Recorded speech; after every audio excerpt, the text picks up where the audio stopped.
ఈరోజు మనం నేర్చుకునే అంశము ఏంటి అన్నప్పుడు, అపవాది గురి ఎవరి మీద ఉంటుంది అన్నది మనమందరం కూడా ఈరోజు ఆలోచన చేద్దాం. మరలా చెబుతున్నాను, అపవాది గురి ఎవరి మీద ఉంటుంది అన్నది ఈరోజు మనమందరం కూడా చాలా జాగ్రత్తగా బైబిల్లో నుండి ఆలోచన చేద్దాము. ఈరోజు మరి అపవాది ఎవరిని గురి పెడతాడు, ఎవరిని టార్గెట్ చేస్తాడు అన్నది బైబిల్లో నుంచి మనం ఆలోచన చేయగలిగితే, ముందుగా అపవాది దేని మీద టార్గెట్ చేస్తాడు, గురి పెడతాడు అన్నప్పుడు కుటుంబాల మీద వాడు గురి పెడతాడు. కుటుంబాలను వాడు టార్గెట్ చేస్తాడు. ఎందుకంటే కుటుంబాలు దేవుని వలన ఈ భూమి మీద ప్రారంభమయ్యాయి, ఏర్పడ్డాయి. ఏ దేవుని వలన కుటుంబాలు ఏర్పడ్డాయో ఆ కుటుంబాలు సంతోషముగా, నెమ్మదిగా, హాయిగా, శాంతి సమాధానాలతో బ్రతకటము వాడికి నచ్చదు. కాబట్టి వాడు ఏం చేస్తాడు అంటే, ముందు అపవాది గురి కుటుంబాల మీద ఉంటుంది. ఇక బైబిల్ గ్రంథంలోనికి వెళ్ళి మనం అందరం ఆలోచన చేయగలిగితే, దేవుడు ప్రారంభంలో సృష్టిని చేశాడు. సృష్టిని చేసిన తర్వాత మొదటి మానవుడైన ఆదామును చేశాడు. ఆదామును చేసిన తర్వాత ఆదాము దగ్గరికి అపవాది వచ్చాడు. కానీ అపవాది ఆదామును జయించలేకపోయింది, పడియలేకపోయింది. అప్పుడు ఆ తర్వాత ఈ అపవాది అవ్వ దగ్గరికి వెళ్ళి ఆ తర్వాత మాటలు కలపటం, ఇవి తింటే, ఈ ఫలాలు తింటే మీరు చావరు అని చెప్పటం, ఈ ఫలాలు తిన్న తర్వాత మీరు దేవతల వలె ఉంటారు అని దేవునికి తెలుసు అని ఎప్పుడైతే ఈ మాటలు చెప్పాడో, ఆ మాటలు నమ్మి ఇదిగోనండి అవ్వమ్మ ఏం చేసిందండి, ఫలాలు తిన్నది. ఇక్కడ మీరు ఆలోచన చేయగలిగితే, ఒక పరాయి వ్యక్తి ఒక విషయం చెప్పినప్పుడు ఇంటికి వచ్చిన తర్వాత భర్తను అడగాల వద్దా? అమ్మా, అయ్యా వాడెవడో మరి మాట్లాడాడు, దేవుడేమో మన ఇద్దరికి చెప్పాడు ఈ పండ్లు తినొద్దని, మరి వాడెవడో చెబుతున్నాడు తింటే మనము దేవత వలె అవుతామట అని మరి చెబుతున్నాడు, మరి ఏం చేద్దామని అడగాల వద్దా? మరి దేవతల వలె ఉందురు అని చెప్పినప్పుడు అప్పటి వరకు వాళ్ళు దయ్యాల్లాగా ఉన్నారా? మీరు ఆలోచించండి. అప్పుడు కూడా వాళ్ళు ఎలా ఉన్నారు? పాపానికి ముందు దేవతల వలె ఉన్నారు. కానీ ఇక్కడ ఈమె ఏం చేసిందంటే, సొంత తెలివితేటలు ఎప్పుడైతే చెప్పాడో వెంటనే తినేసింది. అందుకే మీరు ఆలోచన చేయండి, ఎవరైనా ఒక ఆడమనిషి, ఏం వదినే మీ ఆయన ఇంకా రాలేదా, ఇదిగో నేను అక్కడ చూశాను, అయినా నాకెందుకులే అని చెప్పి వెళ్ళిపోయింది అనుకోండి.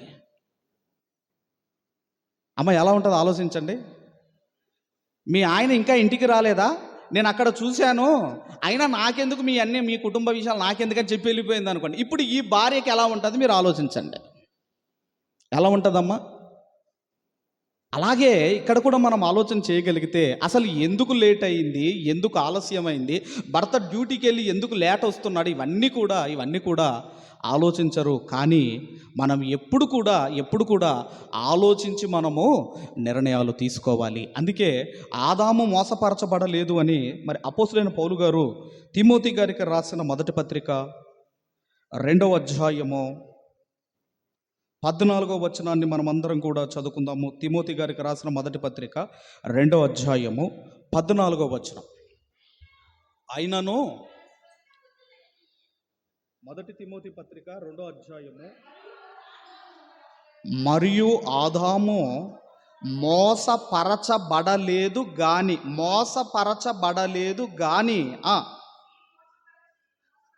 స్త్రీ మోసపరచబడి అపరాధములలో పడెను.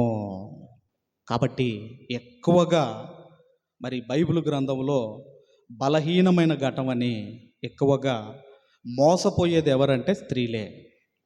కాబట్టి మనం ఆలోచన చేయగలిగితేనండి, ఆ తర్వాత ఇప్పుడు తినమని చెప్పిన సర్పం బాగానే ఉన్నాడు, తిన్న అవ్వ బాగానే ఉంది. ఇప్పుడు దేవుడు వచ్చి ఎవరిని అడుగుతున్నాడు? ఎవరిని అడుగుతున్నాడండి? ఆదామా, నువ్వు ఎక్కడ ఉన్నావు, నువ్వు ఎక్కడ ఉన్నావు అడిగాడు కదండి. ఆదికాండము ఆ మాట 3వ అధ్యాయము 9వ వచనములో ఉంటుంది, మనందరికీ తెలుసు. ఆదికాండం 3వ అధ్యాయము 9వ వచనములో, నీ భార్య ఒక పరాయి వ్యక్తితో మాట్లాడుతూ ఉంటే, ఆమె ఫలాలు తింటూ ఉంటే, ఒక కుటుంబ యజమానుడిగా నువ్వు ఎక్కడ ఉన్నావు, నువ్వు ఎక్కడ ఉన్నావు? రేపు ప్రతి కుటుంబ యజమానుని దేవుడు ప్రశ్న అడుగుతాడు. నీ కుటుంబము రక్షణలో నుండి తప్పిపోతూ ఉంటే, ఒక కుటుంబ యజమానుడిగా నువ్వేం చేస్తున్నావు కుటుంబం కొరకు? నువ్వు ఎక్కడ ఉన్నావని అడిగినప్పుడు ఆయన ఏమన్నాడు? నువ్వు ఎక్కడున్నావంటే, నేను ఇదిగో నీ స్వరం విన్నప్పుడు తోట చెట్టున, ఆ చెట్టు చాటున నేను దాక్కున్నాను. అప్పటి వరకు ప్రతి చల్లపూట దేవుడు వచ్చి మాట్లాడేవాడు. ఇప్పుడు ఏం జరిగిందని మనం ఆలోచన చేయగలిగితే, ఆ తోటలో నుండి ఆదాము అవ్వలు గెంటి వేయబడ్డారు. అందుకే అపవాది ఏం చేస్తాడు అంటే, కుటుంబాల మీద టార్గెట్ చేస్తాడు. పాత నిబంధనలోనైతే వాడు దేవుని ద్వార బంధకముల దగ్గర వాడు కూర్చుండి, దేవుడి దగ్గర పర్మిషన్ తీసుకొని, ఆ తర్వాత వాడు ఎక్కడికి వచ్చేవాడు అంటే, ఇదిగోనండి, ఆకాశ మండలములోనికి వచ్చేవాడు. అక్కడి నుంచి ఎవరైతే భక్తిగా బ్రతుకుతున్నారో, ఏ కుటుంబం అయితే దేవునికి దగ్గరగా బ్రతుకుతుందో, ఆ కుటుంబము యొక్క వీక్ పాయింట్ ఏంటో వాడు గమనించి దాన్ని వాడు స్ట్రాంగ్ పాయింట్ చేసుకుంటాడు. వాడు ఆ వీక్ పాయింట్ మీద దాడి చేస్తాడు. అందుకే వాడు ఎక్కడికి వస్తాడు అంటే, ఇంతకుముందు మనం బైబిల్ రీడింగ్ చదువుకున్నాము. ఎఫెసీయులకు రాసిన పత్రిక, అపోస్తలుడైన పౌలు గారు ఎఫెసీయులకు రాసిన పత్రిక 6వ అధ్యాయము 10వ వచనాన్ని మనమందరము కూడా చదువుకుందాం. 6:10.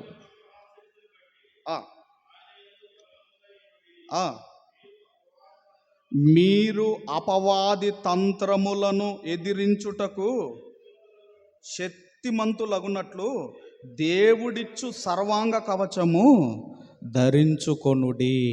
వాడి దగ్గర ఏముందంటే, మంత్రాలు లేవు. వాడి దగ్గర ఏమున్నాయి? వాడి దగ్గర తంత్రాలు, మోసాలు ఉన్నాయి వాడి దగ్గర. నిన్ను ఎలాగైనా మాయ చేస్తాడు వాడు. అందుకే ఆ మధ్యకాలంలో సినిమా పేరు ఏం మాయ చేశావే, ఈ టైటిల్ వాడిదే. ఏం మాయ చేశావే అంటే, వాడి దగ్గర ఏమున్నాయి? మంత్రాలు ఇవ్వండి. వాడి దగ్గర తంత్రాలు, కుయుక్తి అంటాం కదా మనం, ఈ మోసం చేసే గుణము అపవాది దగ్గర ఉంది. అందుకే అంటున్నాడు, అప్పుడు వాడి యొక్క అపవాది తంత్రములను ఎదిరించుటకు శక్తిమంతులగునట్లు దేవుడిచ్చు సర్వాంగ కవచము ధరించుకొనుడి. ఒక ఆభరణాలు ధరించుకోవటం, బట్టలు ధరించుకోవటం ఇవే కాదండి, సర్వాంగ కవచము కూడా మీరు ధరించుకోవాలి. ఎందుకు ధరించుకోవాలి అంటే, అపవాది తంత్రాలు మీకు తెలియాలి. వాడు ఏ విధంగా వాడు టార్గెట్ చేస్తాడు, ఏ విధంగా వాడు గురి పెడతాడో అది మనకు అర్థం కావాలి. రైట్. తర్వాత ఏలయనగా మనం పోరాడునది శరీరులతో కాదు కానీ ప్రధానులతోనూ అధికారులతోనూ ప్రస్తుత అంధకార సంబంధులకు లోకనాథులతోనూ ఆకాశ మండలమందున్న దురాత్మ సమూహములతోనూ పోరాడుచున్నాము. ఈ మధ్య ఆకాశం అంటే ఇప్పుడు మనకు కనిపించే ఈ ఆకాశమే. అక్కడ వాడు నివాసం చేసుకొని ఎవరిని పడగొడదామా, ఏ కుటుంబాన్ని పాడు చేద్దామా, ఇక వాడికి ఇవే ఆలోచనలు. ఇప్పుడు మీ కుటుంబం సంతోషంగా దేవునిలో హ్యాపీగా ఉందనుకోండి, వాడికి నచ్చదు. ఎలాగైనా ఈ కుటుంబంలో శాంతి ఉండకూడదు, సమాధానం ఉండకూడదు, నెమ్మది ఉండకూడదని వాడు టార్గెట్ చేస్తాడు. అందుకే మొట్టమొదటి కుటుంబాన్ని అపవాది టార్గెట్ చేశాడు. ఎంతగా టార్గెట్ చేశాడంటే, తోటలో నుండి దేవుడు గెంటి వేశాడు ఆదామవ్వలను తోటలో నుండి గెంటి వేయించాడు. అంతగా మొదటి కుటుంబాన్ని అపవాది టార్గెట్ చేశాడు. రైట్. ఇప్పుడు బయటికి వచ్చిన తర్వాత ఆదామవ్వలకి 2 పిల్లలు పుట్టారు. ఒక ఆయనేమో కయ్యూను, ఒక ఆయనేమో హేబేలు. మళ్ళీ ఎవరిని టార్గెట్ చేసిందంటే, కయ్యూను, ఇదిగోనండి కయ్యూను ద్వారా హేబేలును టార్గెట్ చేసింది. అందుకే కయ్యూను గురించి రాయబడింది ఏంటంటే నరహంతకుడు, తమ్ముణ్ణి చంపిన నరహంతకుడు. ఆ తర్వాత ఇక అక్కడి నుంచి కాస్త మనం ముందుకు రాగలిగితే నోవాహు గారిని టార్గెట్ చేసింది. నోవాహు గారిని టార్గెట్ చేసింది. ఆయన ఏం చేశాడంటే ద్రాక్షరసం ఫుల్లుగా దాగి మత్తుడై పడుకున్నాడు ఆయన. ఎప్పుడైతే ఆయన ఈ జలప్రలయం అయిపోయిన తర్వాత ద్రాక్ష తోట వేశాడు, ఆ తర్వాత ఆయన ఆ ద్రాక్షరసం తాగి మత్తుడైపోయాడు. ఇలా మనం చెప్పుకుంటూ వెళితే అబ్రహాము గారిని టార్గెట్ చేసింది, ఇస్సాక్ గారిని టార్గెట్ చేసింది, యాకోబు గారిని టార్గెట్ చేసింది. అలాగే యూదా గోత్రాన్ని అపవాది టార్గెట్ చేసింది. ఆ తర్వాత యోసేపు గారిని కూడా టార్గెట్ చేసింది. పోతిఫర్ భార్యతో యోసేపు గారిని టార్గెట్ చేసింది. ఇలా ఆదికాండం అంతా మీరు చదవగలిగితేనండి ఒక అధ్యాయములోనే ఈ సృష్టి ఎలా చేశాడో ఆ మొదటి అధ్యాయములోనే ఉంటుంది. మిగిలిన 49 అధ్యాయాలన్నీ కూడా కుటుంబాల గురించి వ్రాయబడ్డాయి, కుటుంబాల గురించి రాయబడ్డాయి. కాబట్టి ఈ అపవాది మొట్టమొదటిగా వాడు దేన్ని గురి చేస్తాడు అంటే టార్గెట్ చేస్తాడు అంటే పరిశుద్ధుల కుటుంబాలను. ఈరోజు మీరు గొప్పగా దేవుని కొరకు బ్రతుకుతున్నారనుకోండి, వాడికి నచ్చదు. ఆహా, నువ్వు గొప్పగా బ్రతుకుతావా, ఓహో నువ్వు గొప్పగా బ్రతుకుతావా, దేవుని కొరకు దగ్గరగా నువ్వు బ్రతుకుతావా, ఓహో అని వాడు టార్గెట్ చేస్తాడు. అలాగే ఒక యోబు గారి కుటుంబాన్ని కూడా టార్గెట్ చేశాడు. ఎలాగైపోయింది యోబు? ఆస్తి పోయింది, పిల్లలు పోయాయి, ఆ ఆరోగ్యం అంతా కోల్పోయాడు, భార్య వచ్చి దేవుని దూషించి చావరాదు అని చెప్పటం. ఇవన్నీ కూడా మొట్టమొదటిగా అపవాది కుటుంబాలను టార్గెట్ చేస్తాడు. కాబట్టి క్రైస్తవ కుటుంబాలు చాలా జాగ్రత్తగా ఉండాలి. ఎలా ఉండాలి అంటే అపవాది తంత్రములను మనం ఎరగాలి. ఓహో, ఇది అపవాది తంత్రమా, ఇది వాడి కుయుక్త అని మీకు అర్థం కావాలి అంటే మీకు ఏం తెలియాలి? బైబిల్ చదవాలి. రైట్, ఇది మొదటిదైతే. ఇక వాడు రెండోది టార్గెట్ చేసేది ఏంటి అన్నప్పుడు అండి, రెండోది ఎవరిని టార్గెట్ చేస్తాడు అంటే సేవకులను టార్గెట్ చేస్తాడు. ఎవరిని టార్గెట్ చేస్తాడంటే రెండోది సేవకులను టార్గెట్ చేస్తాడు. ఎందుకు సేవకులను టార్గెట్ చేస్తాడు అంటే ఒక సంఘ కాపరి పడిపోయాడు అనుకోండి, సంఘం అంతా కూడా ఏమైపోతుందండి, సంఘం అంతా కూడా ఇదిగోనండి పడిపోతుంది, బ్యాడ్ నేమ్ వస్తుంది సంఘానికి బ్యాడ్ నేమ్ వస్తుందండి. అందుకే వాడే అంతటా రాడండి. వాడు ఏం చేశాడు అంటే వాడి ఏజెంట్లను మొదటి శతాబ్దములోనే వాడు పంపించాడట. ఎప్పుడో మీరు చూడగలిగితే మొదటి యోహాను పత్రిక 2వ అధ్యాయము 18, 19 వచనాలు మనమందరం కూడా చదువుకుందాం. 18, 19 వచనాలు మనమందరం కూడా చదువుకుందాం. చిన్నపిల్లలారా, ఇది కడవరి గడియ, క్రీస్తు విరోధి వచ్చునని వింటిరి గదా. ఇప్పుడును అనేకులైన క్రీస్తు విరోధులు బయలుదేరియున్నారు. ఇది కడవరి గడి అని దీని చేత తెలుసుకొనుచున్నాము. ఎప్పుడు బయలుదేరారటండి వీళ్ళందరూ కూడా మొదటి శతాబ్దములోనే. ఆ సాతాను ఏజెంట్లు మొదటి శతాబ్దములోనే బయలుదేరారు. అందుకే ఏమని రాయబడింది అంటే సాతానట వెలుగుదూత వేషము ధరించుకున్నాడు.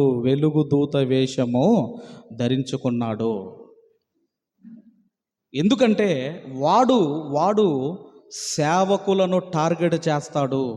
ఎందుకంటే ఒక సేవకుడు పడిపోతే సంఘములో ఉన్న కుటుంబాలన్నీ కూడా బలహీనమవుతాయి, సమాజంలో ఒక చెడ్డ పేరు వస్తుంది సంఘానికి అని వాడు సేవకులను టార్గెట్ చేస్తాడు. తర్వాత అంటున్నాడు 19వ వచనంలో, వారు మనలో నుండి బయలు వెళ్ళిరి కానీ వారు మన సంబంధులు కారు. వారు మన సంబంధులైతే మనతో కూడా నిలిచియుందురు, అయితే వారందరూ మన సంబంధులు కారని ప్రత్యక్షపరచబడినట్లు వారు బయలు వెళ్ళిరి. మీ టార్గెట్ ఎవరు కావాలి అంటే సాతానుని టార్గెట్ కావాలి. సాతాను మన టార్గెట్ కావాలి, వాణ్ణి టార్గెట్గా. ఎందుకంటే వాడు మన విరోధి, మన శత్రువు అని రాయబడింది. వాడు మన టార్గెట్ కావాలి. కానీ వాడు ఏం చేశాడు అంటే వెలుగు దూత వేషం వేసుకొని దొంగ అపోస్తులను, దొంగ ప్రవక్తులను, దొంగ బోధకులను వీళ్ళందరూ కూడా ఎప్పుడున్నారు అంటే మొదటి శతాబ్దంలోనే. అందుకే యేసుక్రీస్తు వారు వెళుతూ కూడా ఆయన మత్తయి సువార్తలో ఏం చెప్పాడో మీరు చూడగలిగితే, మత్తయి సువార్త 24వ అధ్యాయము, మత్తయి సువార్త 24వ అధ్యాయము 23వ వచనం 24వ వచనాన్ని మనం చదువుకుందాం. ఆ కాలమందు ఎవడైనను ఇదిగో క్రీస్తు ఇక్కడ ఉన్నాడు, అక్కడ ఉన్నాడని చెప్పిన ఎడల నమ్మకుడి. ఈరోజు యెరూషలేములో సంవత్సరానికి ఒక క్రీస్తు పుడుతున్నాడు. ఎక్కడండి? యెరూషలేములో. ఎందుకు? ఇక మెస్సయ్య వచ్చేసాడు అని సంవత్సరానికి ఒక మెస్సయ్య దిగుతున్నాడు అక్కడ యెరూషలేములో. 2000 సంవత్సరాల క్రితం వచ్చిన మెస్సయ్యను నమ్మటం లేదు. నమ్మకపోగా సిలువకు వేసి క్రూరంగా చంపారు. కానీ ఇప్పుడండి సంవత్సరానికి 6 నెలలకు ఒక మెస్సయ్య దిగుతూనే ఉంటాడు. అందుకే క్రీస్తు అక్కడ ఉన్నాడు, ఇక్కడ ఉన్నాడంటే మీరు నమ్మకండి.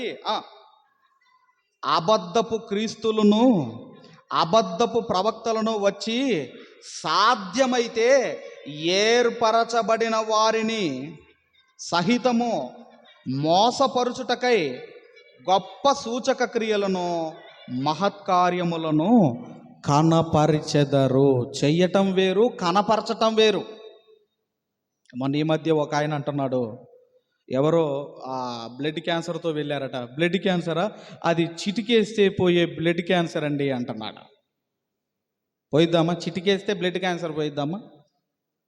కాబట్టి ఇలాంటివి కనపరుస్తారు అని యేసుక్రీస్తు వారు వెళ్ళిపోతూనే ఆయన చెప్పాడు. కాబట్టి మనం ఆలోచన చేయగలిగితే రెండవదిగా అపవాది సేవకులను టార్గెట్ చేస్తాడు. తర్వాత అందుకే సేవకులు ఎలా వాళ్ళను చూడగలిగితే హెబ్రీలకు రాసిన పత్రిక, అపోస్తలుడైన పౌలు గారు హెబ్రీలకు రాసిన పత్రిక 13వ అధ్యాయము 17-18 వచనాలు మనం అందరం కూడా చదువుకుందాం. 13వ అధ్యాయము 17-18 వచనాలు మనం అందరం కూడా చదువుకుందాం. నీ పైన నాయకులుగా ఉన్నవారు లెక్క అప్పజెప్పవలసిన వారి వలె మీ ఆత్మలను కాయుచున్నారు. ఇక్కడున్న ఎన్నైతే ఈ సంఘములో కుటుంబాలు ఉన్నాయో వాటన్నిటి లెక్క మీరు చెప్పాలా, నేను చెప్పాలా? అమ్మ, ఎవరు చెప్పాలి? నేను చెప్పాలి. నేను లెక్క చెప్పాలి దేవునికి. నువ్వేం కాస్తున్నావు? రేపు దేవుడు మమ్మల్ని అడుగుతాడు, మిమ్మల్ని ఏమడగడు. మాకేమన్నాడు అంటే కఠినమైన తీర్పు, మరీ కఠినమైన శిక్ష అంట. కఠినమైన శిక్ష, మరీ కఠినమైన శిక్ష అన్నాడు. 3rd డిగ్రీ అంటాం కదా మనం. మరి అలాంటిది ఇక్కడ ఏమంటున్నాడు అంటే మీ పైన నాయకులుగా ఉన్నవారు లెక్క అప్పజెప్పవలసిన వారి వలె మీ ఆత్మలను కాయుచున్నారు. వారు దుఃఖముతో ఆ పని చేసిన ఎడల మీకు నిష్ప్రయోజనము గనుక దుఃఖముతో కాక ఆనందముతో చేయునట్లు వారి మాట విని వారికి లోబడి ఉండండి అని చెబుతూ ఇప్పుడు పౌలు గారు ఏమంటున్నారో మీరు చూడగలిగితే 18వ వచనంలో మా నిమిత్తము ప్రార్థన చెయ్యుడి. ఒక సేవకుడు అడుగుతున్నాడు. ఏమని అడుగుతున్నాడంటే, సంగమా మీ సేవకుని కొరకు ప్రార్థన చెయ్యండి, మీ సేవకుని కొరకు ప్రార్థన చేయండి. మా నిమిత్తము ప్రార్థన చెయ్యండి, మా నిమిత్తము ప్రార్థన చెయ్యండి. ఎవరైనా కావచ్చు, మనమందరము కూడా సేవకుల కొరకు ప్రతిరోజు మీ ప్రార్థనలో ఒక లైన్ ఉండాలి. సేవకుల కుటుంబాలను ఇదిగోనైనా వారిని కాపాడు, సాతాను టార్గెట్ నుంచి వారిని విడిపించు అని మీరు ప్రార్థన చేయాలి. ఇది రెండవదైతే, ఇక మూడవది, మొదటిది కుటుంబాల మీద దాడి చేస్తాడు, రెండవది సేవకుల మీద దాడి చేస్తాడు, మూడవది సంఘం మీద వాడు దాడి చేస్తాడు. దేని మీద అండి? సంఘం మీద వాడు దాడి చేస్తాడు. మనం చూడగలిగితే ఈ సంఘము కూడా క్రీస్తు రక్తము వలన ఏర్పరచబడిన ఈ సంఘమును వాడు ఏం చేస్తాడు అంటే దాడి చేస్తాడు. ఆదివారం రోజు మీరు ఎందుకు లేటుగా వస్తున్నారు చెప్పండి? ఆదివారం రోజు మీరు ఎందుకు లేటుగా వస్తున్నారు అంటే మీరు మందిరానికి రావటం వాడికి ఇష్టం ఉండదు. అందుకే ఇప్పుడు హాస్టల్ ఉన్నాయి అనుకోండి, ఆదివారం రోజే పిల్లల దగ్గరికి వెళ్ళాలి, అంతేనా? పంచాయతీలు ఉన్నాయి అనుకోండి, ఆదివారం రోజే పెట్టుకుంటారు. ఏదన్నా ఎక్స్కర్షన్ అనుకోండి, ఏదన్నా తిరగాలి, విహారయాత్ర, ఆదివారం రోజే, ఆదివారం అని ఎందుకు ఇవన్నీ ఏర్పడ్డాయి అంటే ఇదిగోనండి, మీరు ఆదివారం దేవుని మందిరానికి రాకూడదు. నువ్వు ఎంతైనా తిరుగు, నువ్వు ఎక్కడైనా ఎంతైనా టైం పాస్ చేయి, కానీ సండే మాత్రం నీవు చర్చికి రాకూడదు. అది వాడి టార్గెట్. ఒకవేళ వచ్చినా కొంతమంది ఏమో పడుకుంటారమ్మా, వచ్చినా కొంతమంది ఏమో పడుకుంటారు. అటు రాకపోయినా పెద్ద ప్రయోజనం లేదు, ఇక్కడికి వచ్చిన తర్వాత పడుకున్నా పెద్ద ప్రయోజనం లేదు. కాబట్టి వాడు సంఘమును టార్గెట్ చేస్తాడు. ఎప్పుడైతే యెరూషలేములో సంఘం ఏర్పడిందో అప్పుడు ఏం జరిగిందో మీరు చూడగలిగితే అపోస్తుల కార్యములు 8వ అధ్యాయము, అపోస్తులుల కార్యములు 8వ అధ్యాయము మనమందరము కూడా మొదటి వచనాన్ని మనమందరము కూడా చదువుకుందాం. మొదటి వచనం, ఆ కాలమందు యెరూషలేములోని సంఘమునకు గొప్ప హింస కలిగినందున అపోస్తులు తప్ప అందరూ యూదయ సమరయ దేశములయందు చెదిరిపోయిరి. మొట్టమొదటి సంఘం, యెరూషలేములో ఏర్పడ్డ మొదటి సంఘము ఏం జరిగిందండి? గొప్ప హింస టార్గెట్ చేశాడు అపవాది. ఎవరి ద్వారా? అప్పటికి ఇంకా సౌలు గారు మారలేదు, ఆ సౌలు ద్వారా టార్గెట్ చేశాడు. ఇక అపోస్తులు తప్ప అందరూ కూడా చెదిరిపోయారు. అందుకేనండి సంఘాలను వాడు టార్గెట్ చేస్తాడు. ఎందుకు సంఘాలను టార్గెట్ చేస్తున్నాడు అంటే మీరు దేవుని దగ్గరికి రావటం వాడికి ఇష్టం లేదు, మీరు దేవుని కొరకు బ్రతకటం వాడికి ఇష్టం లేదు, మీరు మందిరానికి రావటం వాడికి ఇష్టం లేదు. అందుకేనండి అమెరికా లాంటి దేశంలో ఏం జరుగుతున్నాయి అంటే సంఘాలన్నీ కూడా మూతబడుతున్నాయి. ఎందుకు? భక్తి తగ్గిపోతూ ఉంది మనుషుల్లో ఆ భక్తి, ఆ వైరాగ్యము, ఆ ఉద్యమం అనేది మనుషుల్లో తగ్గిపోతూ ఉంది. అందుకే మందిరాలు మూసుకుంటున్నారు. ఈ మధ్య ఒక ఆయన చర్చిని అమ్ముకున్నాడు. ఆ సంఘస్థులంతా తిరుగుబాటు చేశారు.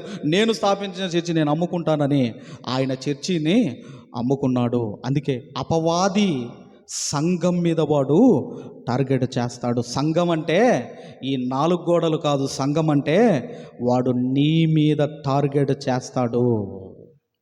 మరి ఇప్పుడు కుటుంబాల మీద, సేవకుల మీద, అలాగే సంఘం మీద వాడు టార్గెట్ చేసినా మనకు ఏమి జరగకూడదు అంటే ఏం చెయ్యాలి? ఒక కుటుంబం ఏం చెయ్యాలి? ఒక వ్యక్తి ఏం చెయ్యాలి? ఒక సంఘము ఏం చెయ్యాలో బైబిల్ గ్రంథంలో నుంచి మీరు చూడగలిగితే మార్క్సు వార్త 9వ అధ్యాయము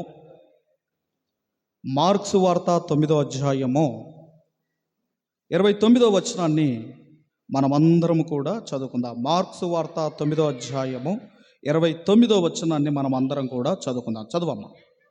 అందుకాయన ప్రార్థన వలననే గాని మరి దేని వలనైనను ఈ విధమైనది వదిలిపోవుట అసాధ్యమని వారితో చెప్పెను. ప్రార్థన వలననే అన్న దగ్గర ఫుట్ నోట్లో ఏమనుందండి? అక్కడ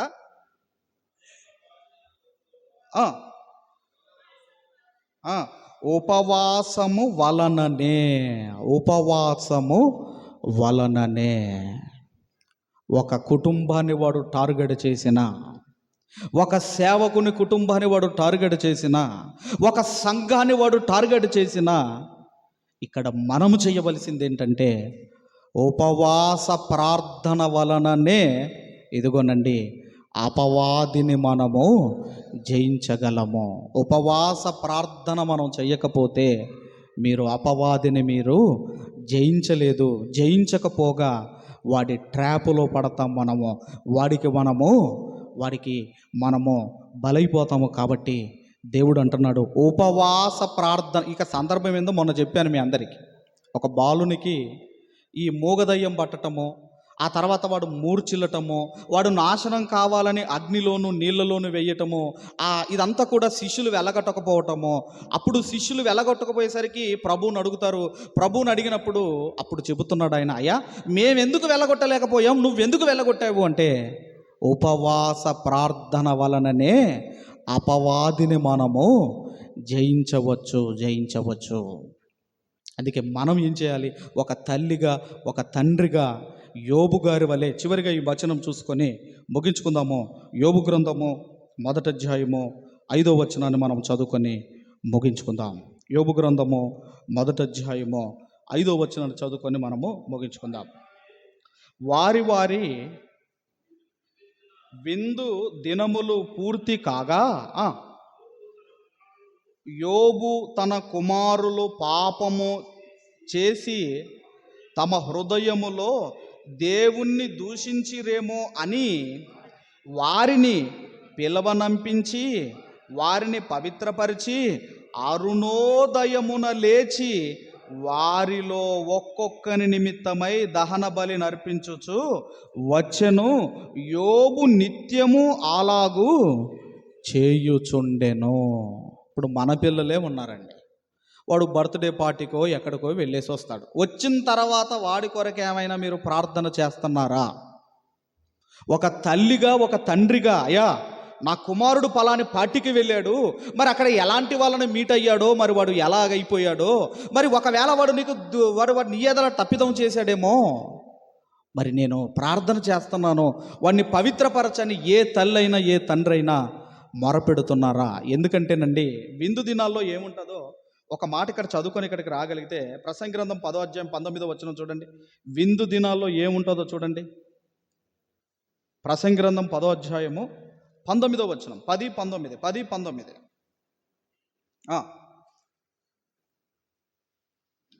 అధ్యాయం 19వ వచనము ఏమనుందండి?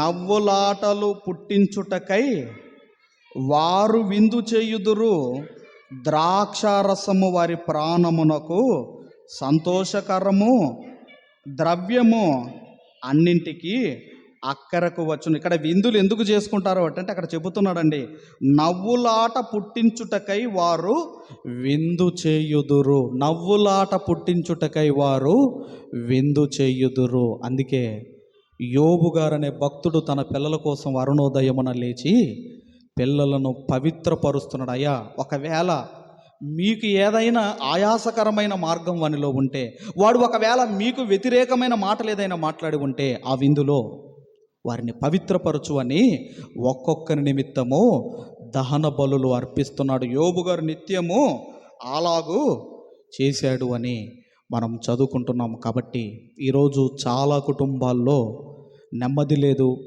సంతోషము లేదు. ఎందుకంటే వాడు టార్గెట్ చేస్తున్నాడు కుటుంబాలను. జాగ్రత్త, వాడు కుటుంబాలను టార్గెట్ చేస్తాడు. నువ్వు ఎక్కడికన్నా వెళ్ళండి, కానీ దేవుని కొరకు బ్రతికితే ఊరుకోడు, దేవుని మందిరానికి వస్తే వాడు ఊరుకోడు. కాబట్టి ఇవన్నీ సాతాను మనం జయించాలి. ఒక కుటుంబం జయించాలన్నా, ఒక వ్యక్తి జయించాలన్నా, సంఘము వాని యొక్క తంత్రములో బారిన పడకుండా ఉండాలి అన్నా ఉపవాస ప్రార్థన ఒక్కటే ఆయుధము. కాబట్టి ఉపవాస ప్రార్థన చేద్దాము. ఉపవాస ప్రార్థనలో శక్తి ఉన్నది. అది ఎలాంటి శక్తి అంటే అపవాదిని నీ దరిదాపులకు రానివ్వని శక్తి ఉపవాస ప్రార్థనలో ఉన్నది. కాబట్టి అందరం అలాగా ఉపవాస ప్రార్థనలో మనము సాతాను జయించే శక్తిని పొందుకోవాలని కోరుకుంటూ ఈ మాటలు ముగిస్తున్నాను. దేవుడు మనందరిని దీవించి ఆశీర్వదించును గాక. ఆమేన్.